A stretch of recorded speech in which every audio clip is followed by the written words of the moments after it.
इस वीडियो में हम एनुअल टैक्स स्टेटमेंट जिसको हम लोग 26 एस बोलते हैं उसके बारे में हम लोग एक एक ऑप्शंस को देखेंगे कि आखिर ये स्टेटमेंट में क्या है, क्या क्या हम लोग को यहाँ पे इंफॉर्मेशन मिलेगा। ठीक है, क्योंकि ये इसलिए ज़रूरत हो जाता है क्योंकि जब भी आपको आईटीआर फाइल करना होगा तो आपको आईटीआर फाइल करने से पहले एक 26 एस देखना ज़रूरी हो जाता है।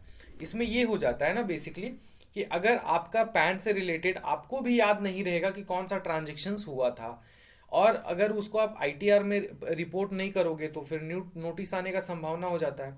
तो इसलिए ये चीज़ हमेशा हम लोगों को ध्यान में रखना चाहिए कि जब भी अपना आईटीआर फाइल करिए तो उससे पहले एक बार 26 एस को देख लीजिए।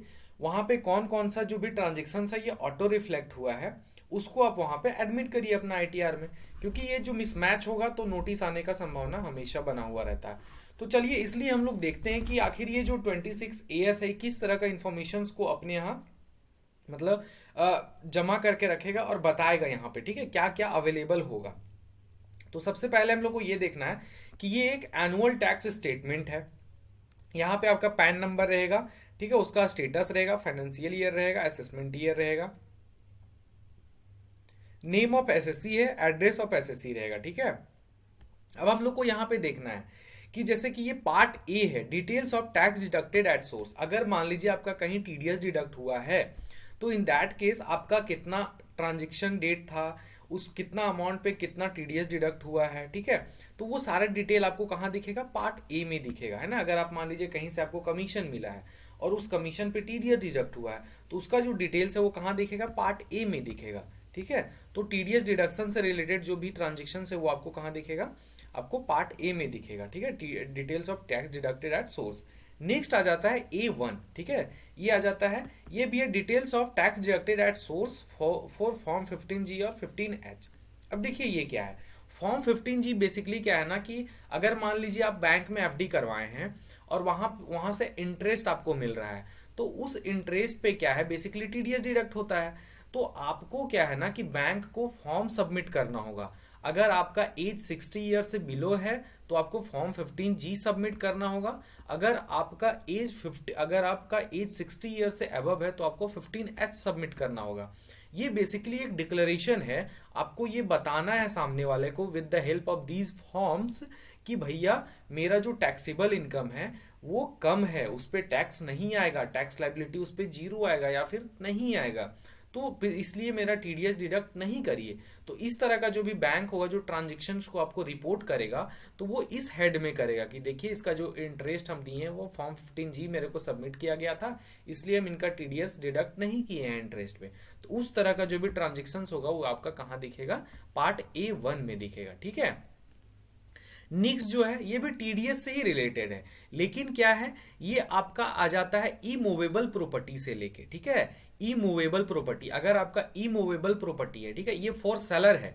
अगर सेलर हैं तो सेलर के केस में अगर सेलर का टीडीएस डिडक्ट हुआ है ऑन ई मूवेबल प्रॉपर्टी का, है ना, तो उस केस में आपका जो टीडीएस होगा वो कहाँ दिखेगा, इस हेड में दिखेगा, A2 में दिखेगा। ठीक है, अब नेक्स्ट हम लोग देखते हैं पार्ट बी में basically details of tax collected at source. जैसे कि मान लीजिए 206 में जो भी सेक्शंस आते हैं, जैसे TCS on sale of goods है, टीसीएस ऑन मोटर व्हीकल्स है, तो इस तरह का अगर आप मान लीजिए कहीं पे कार खरीदे, उसका वैल्यू 10 लाख से अबव है तो उस पर 0.1% टीसीएस कलेक्ट होता है।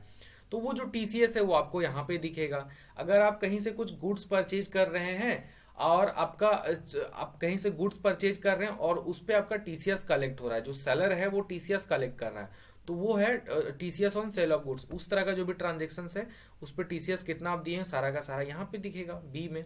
पार्ट सी जो हो जाता है वो क्या है, tax details of tax paid other than TDS और टीसीएस।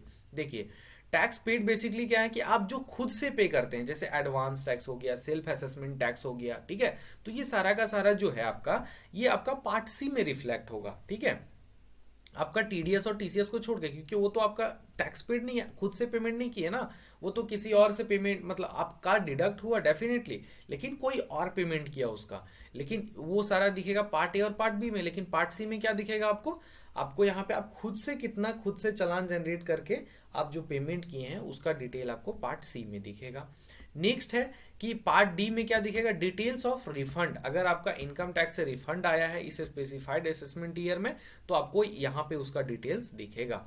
नेक्स्ट है आपका, ये बहुत ही इंपॉर्टेंट हो जाता है, part E, details of SFT transaction. Safety SFT मतलब हो जाता है special financial statement of financial transactions. ठीक है, स्टेटमेंट ऑफ फाइनेंशियल ट्रांजेक्शंस, इसका क्या मतलब हो जाता है कि जैसे देखिए ये है ना, बेसिकली बैंकों को ये लाइबिलिटी दिया गया कि देखिए भैया किसी का भी अगर आप अकाउंट हैंडल कर रहे हैं और उस अकाउंट में बहुत ज्यादा कैश का ट्रांजेक्शन हो रहा है, कैश डिपॉजिट हो रहा है, कैश विड्रॉवल हो रहा है, तो उसको आपको रिपोर्ट करना होगा।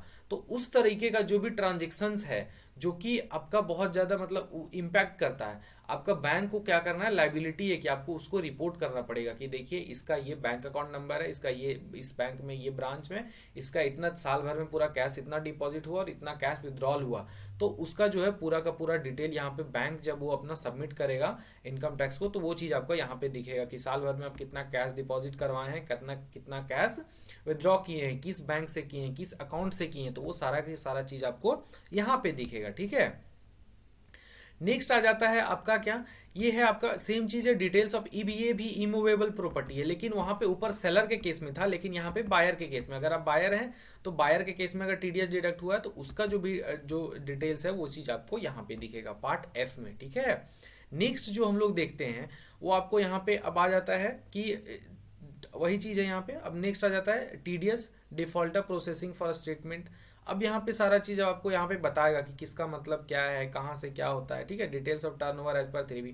अब यहाँ पे ये चीज भी देखिएगा, आपका पैन से जो भी रिलेटेड है, जैसे जो भी जीएसटी टर्नओवर है, अगर आपका वो सारा भी यहाँ पे दिखेगा कि जनवरी का टर्नओवर इतना है, फरवरी का टर्नओवर इतना है, मतलब जीएसटी से जो आपका टर्नओवर मंथली आप रिपोर्ट कर रहे हैं 3B में, वो टर्नओवर भी यहाँ पे ऑटोमेटिक आपका फेच करेगा 26 AS में। तो ये सारा चीज आपको रिकंसाइल करके रखना है, मैच करवाते रहना है। ठीक है, नेक्स्ट आपका अभी ये सब सारा चीज बताएगा कि ए मतलब क्या है, A1 में क्या लिखे हैं, A2 में क्या है, बी में क्या है, सी में क्या है, ये सारा चीज आपको यहाँ पे इन्फॉर्मेशन के रिगार्डिंग जो भी है ऊपर जो भी एब्रिविएशंस यूज किया है, जैसे देखिए 192 अगर लिख रहा है तो उसका मतलब है सैलरी पे टीडीएस डिडक्ट हुआ है, 192A लिख रहा है तो टीडीएस और पीएफ है, 193 तो ये सारा चीज आपका जो भी टीडीएस पे डिडक्ट होता है ये सारा चीज आपको यहाँ पे दिखेगा। माइनर हेड 100 अगर दिख रहा है तो एडवांस टैक्स का होता है, 102 है तो सर टैक्स है, 106 है तो tax on distributed profit on domestic companies है, 107 तो यहाँ पे 400 टैक्स ऑन रेगुलर असेसमेंट है, 800 TDS on sale of immovable property है। ठीक है, सेल्फ असेसमेंट टैक्स है 300 में। तो ये सारा चीज आपके सामने यहाँ पे एब्रिविएशन फॉर्म में, जैसे एसएफटी जो है ना, स्टेटमेंट ऑफ फाइनेंशियल ट्रांजेक्शन 01 में क्या है, payment made in cash for purchase of bank draft, ये सब चीज के एसएफटी, सारा एसएफटी का यहाँ पे डिटेल्स दिया हुआ, आप इसको आराम से पढ़ सकते हैं, देख सकते हैं। टीडीएस का मतलब क्या होता है, tax deducted at source, TCS का मतलब क्या होता है, tax collected at source, assessment year क्या होता है, एवाई मतलब असेसमेंट ईयर, एआईआर मतलब एनुअल इन्फॉर्मेशन रिटर्न। ठीक है, ईसी एजुकेशन से, SFT statement of financial transactions. तो ये सारा था पूरा का पूरा मेरा जो एनालिसिस था 26 AS। और भी अगर हम इसको समराइज करना चाहें, सम अप करना चाहें, तो हम ये बोल सकते हैं कि आपके पैन से रिलेटेड जो भी ट्रांजेक्शन्स हुए हैं पूरा फाइनेंशियल में, पूरा फाइनेंशियल ईयर में, तो वो सारा का सारा रिपोर्ट जो है वो आपको यहाँ पे 26 AS में दिखेगा। ठीक है, तो इसी के साथ इस वीडियो को समाप्त करते हैं। Thank you.